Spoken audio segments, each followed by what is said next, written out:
Will you drive? I'm a little toasty.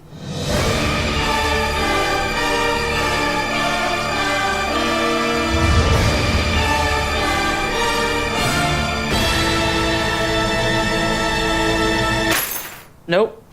Nope, I'm high. But I can order us a ride. Okay. Friendly reminder, don't drive high. If you feel different, you drive different. Pool party at Jesse's. Can you drive? I'm toasted. Nope, I'm high. But I can order us a ride. Okay. Friendly reminder, don't drive high. If you feel different, you drive different. Or that the projections would be flood next Thursday. I can't do Thursday, but I can do Friday. Disasters don't plan ahead. You can. Talk to your loved ones about how you're going to be ready in an emergency. Good evening and welcome to Eagle Eye News at 6. Eagle Eye TV has done a great job. And welcome to Eagle Eye News at 6. We are just having a great time here in Auburn, Alabama. The party is not over yet. Eagle Eye TV, Auburn's news leader.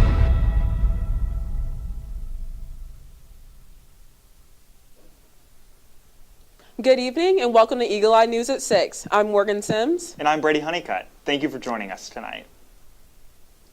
Last Friday, Auburn University announced that the federal government had revoked the visas of 15 members of the Auburn community. Eagle Eye reporter Brett Fouts has more. As the Trump administration continues implementing its newest immigration reform, Auburn University finds itself to be the most recent college campus to become the epicenter. Last Friday, the Department of Homeland Security and Immigration and Customs Enforcement announced the revocation of the visas of 15 students and faculty members here at Auburn. The Department of Homeland Security, Immigration and Customs Enforcement, and Student Exchange and Visitor Program has revoked the visas, and Auburn University has denied any role in the decision. At this time, the names of the individuals affected has not been released due to security concerns. Jennifer Adams, Executive Director of Public Affairs for Auburn University, sent the following statement to Eagle Eye when we reached out. The statement notes that the university is aware of the situation and the Office of International Programs has reached out to the individuals affected. Additionally, the statement encourages any international student or faculty member to reach out to the Office of International Programs with any questions or concerns. The Department of Homeland Security also revoked the non-immigrant student status of 2 students at Troy University. Last month, Alireza Darodi, an international student studying at the University of Alabama, was detained by ICE officials, and last week he was denied bond and faces threat of deportation. This remains a developing story, so check back later for more updates. For Eagle Eye TV, I'm Brett Fouts. At the beginning of the 2023 school year, Auburn University announced that it would be closing down Cambridge Hall residence dorms for renovations. 2 years later, Eagle Eye's Lucas Hazelray gives us an update on the state of Cambridge Hall and other living situations for students. The need for student housing has grown year by year here at Auburn, and with that, the university has a plan set into place to renovate the Cambridge residence halls, which were closed all the way back in August 2023 due to water damage. The closing of the Cambridge residence hall came as a surprise to the 2023 Auburn incoming freshman class. The hall closing just weeks before classes began left students scrambling to find a new place to stay, but the university had no choice. Severe water damage and mold left the building in an uninhabitable state, causing the university to make the choice to shut it down. Auburn's Senior Vice President for Student Affairs, Dr. Bobby Woodard, was gracious enough to sit down with me to talk about the situation and why now was the best time to bring Cambridge back to Auburn. How we got to Cambridge is it really was the need. We need more on-campus housing. The location was perfect. Our satisfaction for our students, our customer satisfaction for students that lived there was very, very high. One of our highest in any of our neighborhoods. And so we knew we wanted that back. And 2 reasons why now was the right time. One was we needed more housing. We needed more on-campus housing. The demand for on-campus housing, our students want to live on-campus housing. And so we knew we needed to do something with it. The other time is construction prices are actually leveling off. And we can actually put a better pro forma together to see how much it really would cost for us to put it together at this time versus 2 years ago when it went down. Construction prices were going through the roof, and we really wanted to make sure that we can streamline it, but also keep it at a manageable rate. So that's why we're doing it now. Believe it or not, Cambridge received a positive inspection report in June of 2023. Unfortunately for incoming residents, heavy rain would ensue over the following 2 months, causing the water damage to escalate to unmanageable heights. We get our buildings inspected every summer, and once the camps move out, we get them inspected, and we got a good inspection report back on Cambridge. But we got a lot of rain that July and August, and as we started to move people back in, there started to be the building envelope on the outside, which is in between the concrete and the brick on the outside. The building envelope started leaking, and we could not stop it from leaking. And we could not keep students in there with a building that was leaking water. Dr. Woodard explained to me that they are still considering building new rather than renovating the existing building. But with that being said, the cheaper option of the two would be to renovate by, quote, taking it all the way down to the studs. The privilege or the promotion to do new would really get us into, we can design it differently. You know, in renovation, we pretty much are stuck with the floor plan. And so we're still looking at both of those. We're still looking at building a new building with a different not a different location, but a different layout, or actually renovating the existing building. We're going to do two programs side by side to see what we can afford and which one will get us our biggest bang for our buck. So we're still studying both of those, but we're going in mainly, I would say about an 80% that we're going to renovate versus new. The team has hopes to reopen the facility by fall of 2027 as a new and improved version of the traditional style residence hall. Reporting for Eagle Eye TV, I'm Lucas Hazelrig. Auburn University is known for being a global leader in research, education, and student development. One of the ways Auburn has reached that pinnacle is through the Auburn Abroad program, which allows students to take classes while living internationally. Eagle Eye's Jill Byers had the opportunity to study abroad and tells us more about the opportunities provided. Not only do Auburn University students make an impact on the communities at home, but they also make impacts around the world. Students a part of the Joseph S. Bruno Study Abroad program are making a difference in the city of Aricia, Italy, which you can see behind me. These students are using this opportunity to immerse themselves into the Italian culture. Aricia is a city 45 minutes outside of Rome, which is home to 18,000 people. Auburn students have the opportunity to live at the Chigi Palace in the heart of the city for a semester at a time. Here, they learn about the culture, history, and the language of Italy, as well as some of the challenges the community faces. The students of Auburn are trying to improve the city of Aricia with their Elevate Aricia projects. Their goal are to improve community engagement and interaction, as well as interest in the city from visitors. They have created social media accounts to bring in more traction and highlight small businesses. Auburn students also hope to improve overall quality of life by hosting community cleanup events, teaching children English at the middle schools, and volunteering at the local food pantry. Another project they are engaged in is collaborating with the local refugee center run by the Italian Red Cross called Mondo Migliore. This center is home to 750 people, including minors, who have fled dangerous situations in their home countries and are trying to rebuild their lives in Italy. For children, this experience is particularly difficult, so Auburn students want to contribute a sense of normalcy to their lives by providing fun games and events for them. Some of their events have included a Valentine's Day craft making party, a Mardi Gras parade, and a glow-in-the-dark party. These events give the refugee kids opportunities to feel like kids again, as well as teach them about traditions from other cultures. Auburn students in Aricia have a very positive impact. And Mondo Migliore children, because children don't have so many interacting with outside people, impact is so very positive. We are talking about that every day, every time, and the baby is coming to ask a program the next time when the students is coming to make an activity.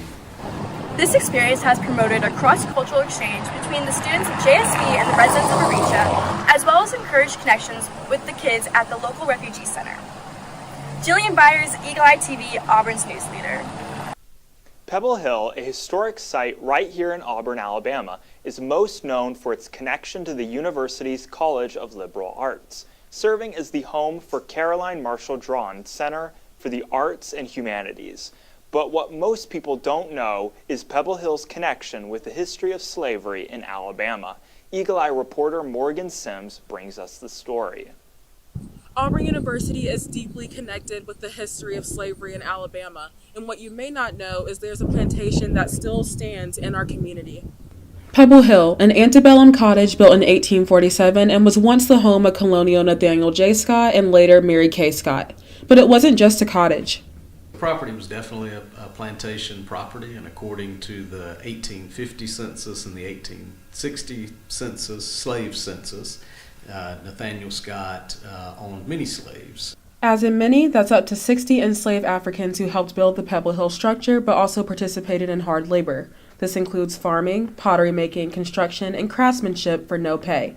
A descendant of enslaved ancestors, Carolyn Bickerstaff, has a close tie to Pebble Hill.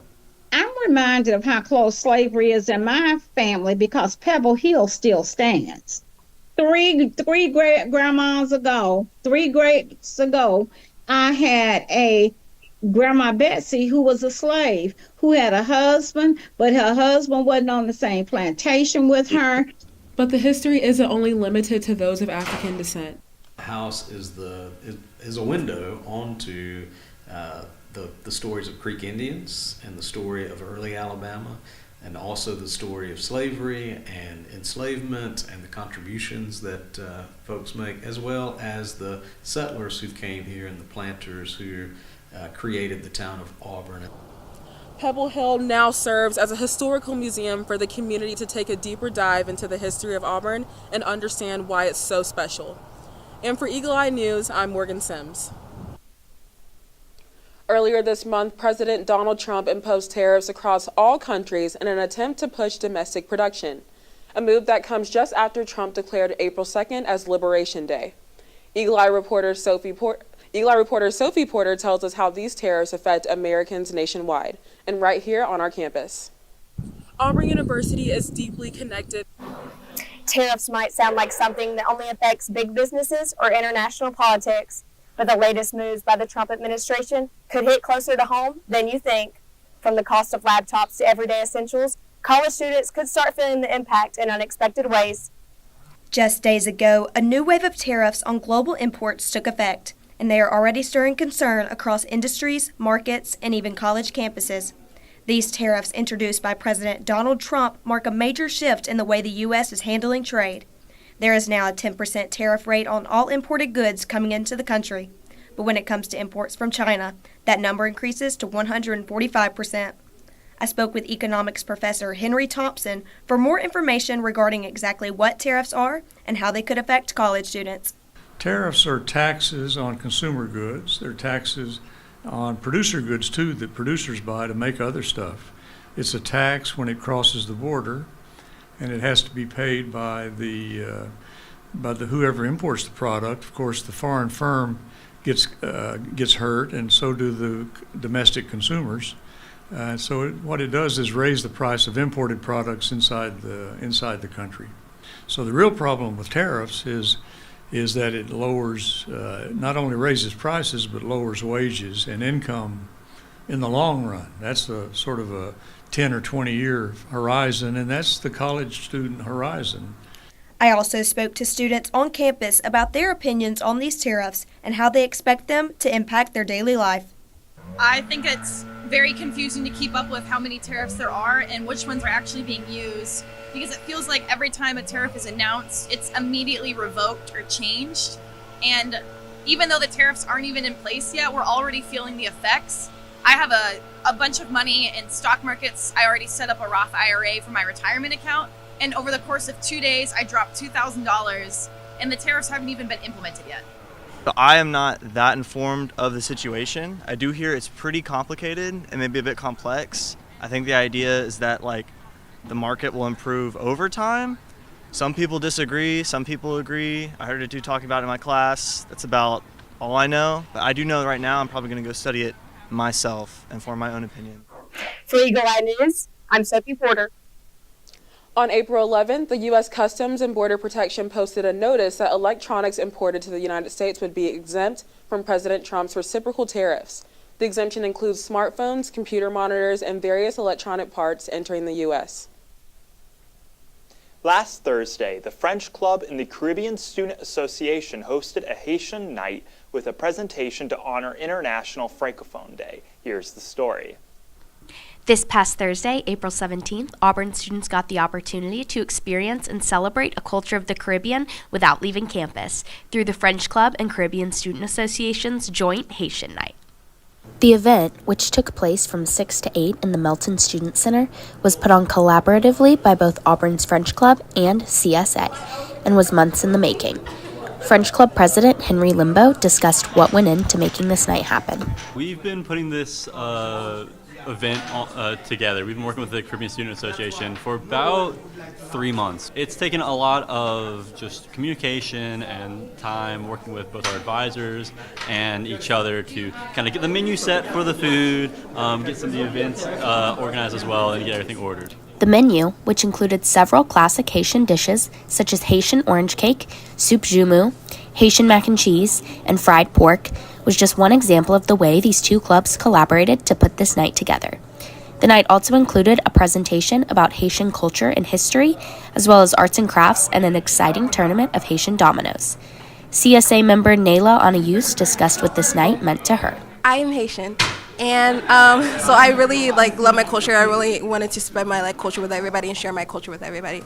It took a lot of work. It took a lot of dedication, but I just wanted everybody to experience the Haitian culture and bring everybody together for this one night to celebrate the culture of Haiti. Anayus also discussed how events such as this one between two clubs can be beneficial for the club members and the Auburn family as a whole. I think it's beneficial to see if we can actually work together without, a fight or whatever. It's important for us to not be scared of each other and to branch out and to see, I have this idea, I have this idea, and to put it together and create this event right now. I'm Alice Estes, Eagle Eye TV, Auburn's news leader. When we come back, Ethan Clements will give you the weather forecast for the loveliest village on the plains. You're watching Eagle Eye News at 6. Hey, can you chop the pineapple? Chop the pineapple.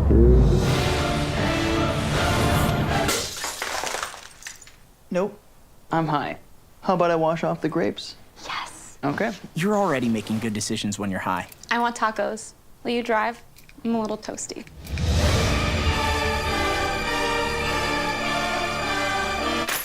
Nope, I'm high.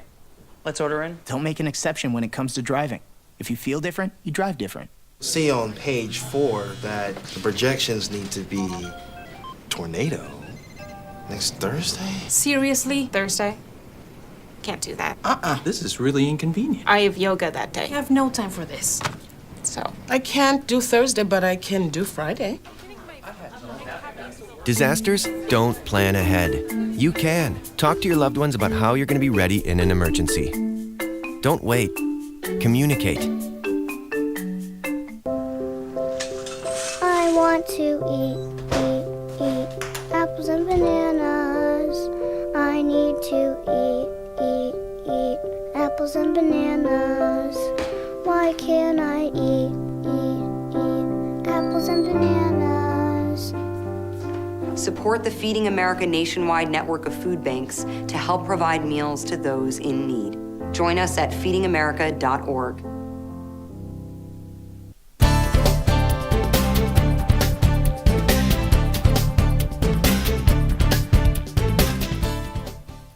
Good evening and welcome back to Eagle Eye News at 6. My name is Ethan Clements, here with your weather outlook for this week on the plains. Taking a look at tomorrow, we're expecting a high of 84 degrees and a low of 62. Coming back to Monday, expect a very similar day with a high of 84 and a low of 63, with partly cloudy conditions. Tuesday and Wednesday round out the forecast with more partly cloudy conditions and more humid weather, as Tuesday will see a high of 86 and Wednesday featuring a high of 87. Going back to take a closer look at the weekend now, expect a hot and humid weekend. Saturday is expecting a high of 86 degrees and a low of 63. Sunday will have a high of 85 and a low of 62. We don't expect any rain over the weekend, so it should be a great opportunity to do an outdoor activity with some friends. That's all I have for you tonight. Stay tuned for when we come back, as Morgan and Brady will provide you with a national news update. You're watching Eagle Eye News at 6. Yeah, Sam, Elmo. Oh, hey, Julia. You ready to play band with us? I'm going to play my clarinet. And Elmo's going to play his drum. Drum loud. Oh, well, you know what to do, Julia. Julia knows. Mm-hmm. With Julia's autism, loud sounds can be too much. But she still loves to make music. Play band. Early screening for autism can make a lifetime of difference. Find out more at screenforautism.org. Put the keys down, Kevin. But I'm gonna drive home. There are several warning signs present that you shouldn't be driving. My text to emoji ratio has gotten a little out of hand. A little? Yep, I'm definitely gonna call a ride home. Yo, Scott. Hey. I'm heading out, man. You want to ride? No, I got my car, but I actually really need to go to the bathroom. Oh, you know what? I was just in there. The line is like 10 people long. You know, I think I'll just...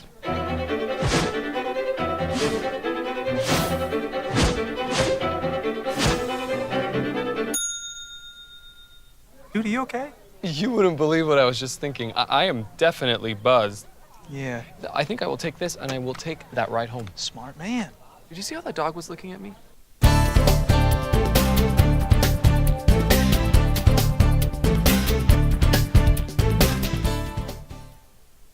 The body of Pope Francis was transferred to St. Peter's Basilica during a procession earlier Wednesday, where it is now lying in state. Thousands of people have flocked to Rome from all around the world to pay their final respects. The Pope's coffin occupies a sacred space in front of the altar above the tomb of St. Peter, who is recognized as the first Pope. It'll remain there for 3 days until his funeral on Saturday. As the body of Pope Francis is lying peacefully in state at the altar of the Confession near the tomb of St. Peter in St. Peter's Basilica Wednesday, outside a somewhat different feel, crowds sprinted to get in line to view the body before viewing closed midnight. All Wednesday, the walls of the Vatican City at a swell, with lines stretching as far as the eye can see, as thousands of mourners waited to pay final respects to a man they felt they knew. He cared for the poor, for animals, and changed the Catholic Church. Trying to unify and accepting different religions, races, and genders.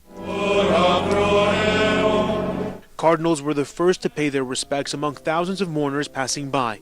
135 cardinals are now charged with choosing the Pope's successor in the coming weeks. Very sophisticated electorate. Mourners say they hope the values that Pope Francis modeled will endure. Who will stand for the truth, to unite everyone, poor, rich, black, white, and all sorts of people, even believers and non-believers. Pope Francis's papacy was unprecedented in many ways, by being more inclusive, supporting same-sex civil unions, and his advocacy for migrants. In his final message, the Holy Father called for an end to wars in Gaza, Ukraine, and Sudan. His outpouring of love for others from around the globe now being reflected back onto him, as he lies in state in a simple open wooden coffin upon the altar of the Confession. He was the Pope of the people.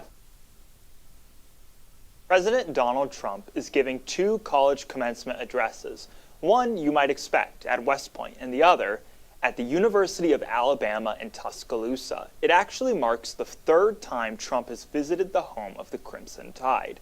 He's attended football games at the school twice before. The president's speech on the Alabama campus will take place May 1st, which is actually before commencements begin the next day. It will be a separately ticketed event at the university's Coliseum. A group of 12 states is suing the Trump administration over President Donald Trump's tariffs. He claims he can impose them single-handedly due to the International Emergency Economic Powers Act. It gives the president authority to respond to unusual and extraordinary threats. The lawsuit argues his use of that law is an overreach. It notes the Constitution gives Congress the power to collect taxes and duties. The lawsuit comes as Trump says negotiations during his 90-day pause on so-called reciprocal tariffs might not last 90 days in some cases. He says he might have some rates settled in 2 or 3 weeks. When we come back, Caroline Burrows will update you on everything happening in the world of entertainment. You're watching Eagle Eye News at 6. There was an old woman who lived in a shoe.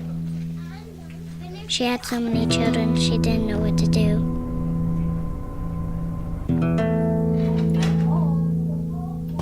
She gave them some broth without any bread and kissed them all soundly and put them to bed. Hunger is a story we can end. End it at feedingamerica.org.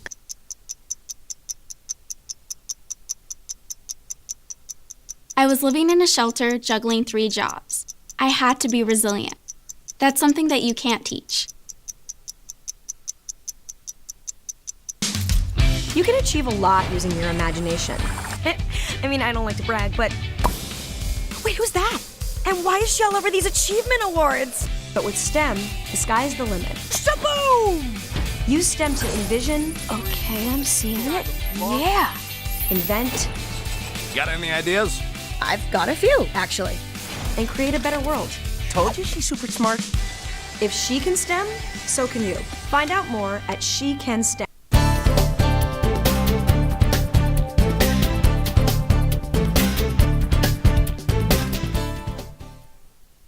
Good evening and welcome back to Eagle Eye News. I'm Caroline Burrows, here to give you the scoop on the world of entertainment.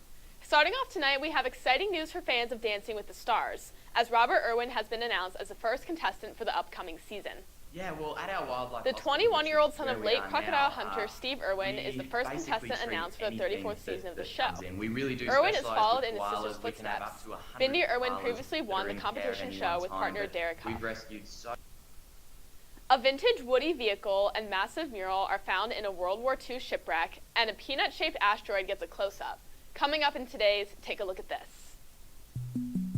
A recent revisiting of a famous World War II shipwreck revealed new secrets as explorers discovered a vintage wood-trimmed vehicle and a massive hidden mural in the belly of the vessel. The site of the USS Yorktown, an aircraft carrier that sank in the Pacific Ocean in 1942, has been visited by NOAA explorers before, but a recent remote rover revisit ventured into the ship's unexplored aft hangar deck. There, the crew spotted a mysterious vintage vehicle buried in the silt. It was tentatively identified as a 1940s-era Ford Super Deluxe Woody, similar to the one seen here.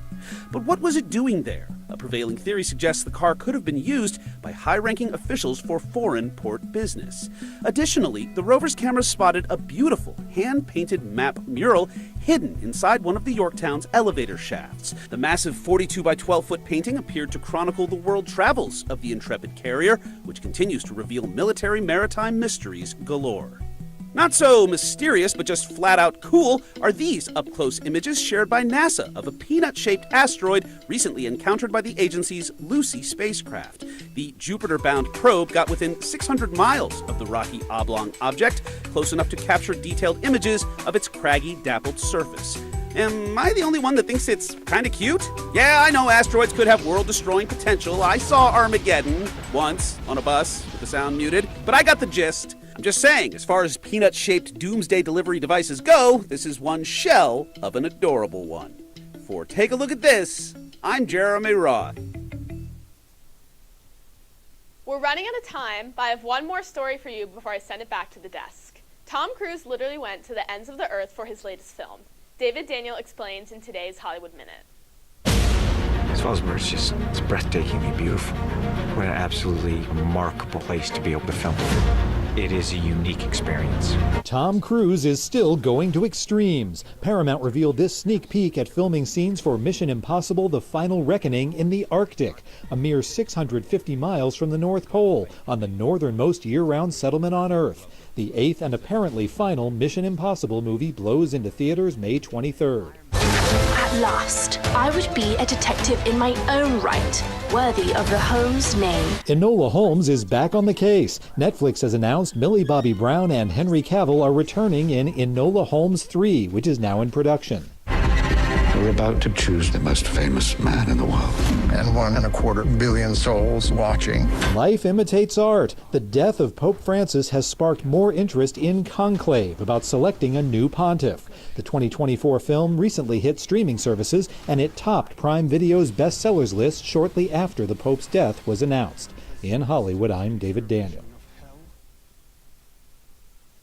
Is the 2025 NFL Draft. The Tennessee Titans owned the #1 overall pick and are expected to take Cam Ward, the quarterback from Miami. Last night, Auburn University's Generation Action hosted its inaugural Take Back the Night walk to advocate against sexual and domestic violence. Around 40 protesters took place in the march, which began at Toomer's Cornered and culminated at the campus green space. Tensions between India and Pakistan have flared up recently after a terrorist attack in the Indian-controlled Kashmir region left 26 people dead. Pakistan has denied any involvement in the attack. However, India has revoked all visas issued to Pakistani nationals in response to the attack. That wraps up our last Thursday show of the semester, but for more Auburn news, head over to our website, eagleeyeauburn.com, and check out our social media pages. It's been great sharing the news with you all this semester, and be sure to tune in to our Monday show for our last newscast of the semester. I'm Morgan Sims. And I'm Brady Honeycutt. Thank you for watching, good night, and War Eagle. Touchdown!